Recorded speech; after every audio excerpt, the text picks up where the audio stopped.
खेळताय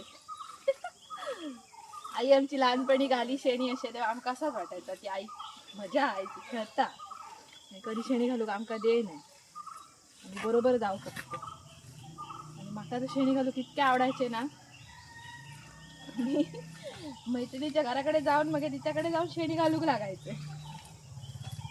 आज आपण घालतो शेणी. त्याच्यासाठी शेण असा जरा मळून घ्यायचा लागता पिठासारख्या. साहित्य काय काय घेतले? काय काय घेतले ते तुम्हाला सांगते मी आता. हे आपल्या शुद्ध देशी गाईचं शेण आहे. कारण गाईचं शेण असल्यामुळे जरा जास्तच त्याला असं मळावं लागतं. म्हशीचं शेण असलं काय जास्त मळता लागणार नाही. गाईच्या शेणाचे कसे गोठळे गोठळे असतात पेढे पेढे. आणि पाणी किती घालायचा तर हे काय पाणी जास्त लागलं नाही घट्टसर मळून घ्यायचं. पाणी जास्त घातलं तर एकतर शेणी सुकायचे नाही पटकन. दुसरी गोष्ट ते रवाचे पण नाही थापताना असे पगाळतले. तर आपलं आता बॅटर तयार आहे. प्रमाण नाही सांगितलं एका घमेल्याला शेणाच्या याला किती पाणी वापरायचं ते आपल्या अंदाजाने घ्यायचं. मळता मळता तुम्हाला अंदाज येईल जेव्हा तुम्ही घेणार असं मळायला. म्हणजे त्याला अनुभव हवा. तर साधारण आपलं हे 2 घमेलं शेण आहे. मोठी घमेल असल्यामुळे 2च म्हणते मी. 4 घमेला म्हणा हरकत नाही छोटी वाली. आणि हे बाजूला काय आहे? हे बाजूला आहे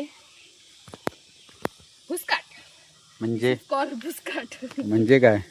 म्हणजे जा ओलाची मस्त ह्याचं सुक्या कसला? भाताचा ओला भात. जा यंदा आमच्याकडे भरपूर असा. तुम्ही मागची व्हिडिओ बघला असेल तर तुमका माहित असा पावसान कशी शिरा मारलेल्या ती. तर त्याच्यामुळे खूप ओला भात झालेला होता. तर तास मी घेतले एका लाव. त्याच्यात आपण ते का स्टफच म्हणतात ना काय तर स्टफ करतो हे गोळे एकजीव करतो. नाही नाही ते कशी लावतो ते का काय म्हणतात इंग्लिश. हा बाहेरून लावतो कोटिंग त्याचं. हा कोट करतो काय त्या हिचं कसं. हा म्हणजे तुम्ही शेलो ब्रेड क्रम काय काय घेतात त्याच्यात. मग ते शेलो फ्राय करताला का डीप फ्राय करताला? फ्राय बी काय नाही आम्ही काय म्हणतात ते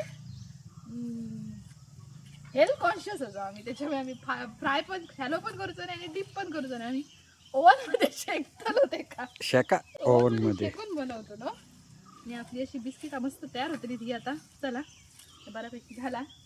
आता इथे करूया गोळे.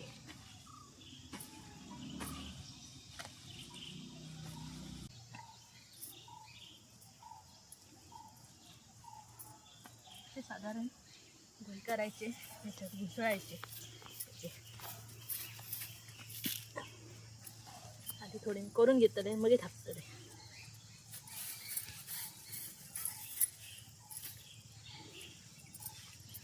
तुमचा अंदाज येत पीठ किती आपण घट्ट ठेवला. आता असे गोळे जाऊ काही. तुम्ही एक्सपर्ट आहात ना तुम्हाला अंदाज बरोबर आहे. बघा गोळे कसे बरोबर येत आहेत. काय नाही गावात येऊन राहिलास वर्षभर केलास का आपणच सवय राहते. मोठा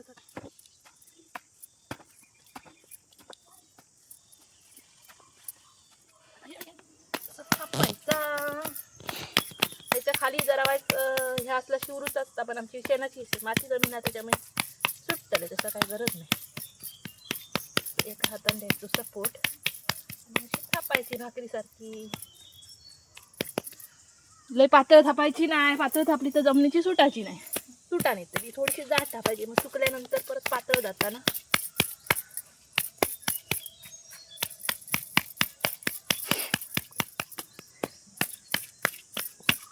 तर मंडळी असा वनियानी बसा नाही हा. भाकरी थापायची नाही. भाकरी थापल्यासारख्या ते घालायचे सुकले काढायचे. अशी ही आजची रेसिपी तुमका बघा कशी आटली.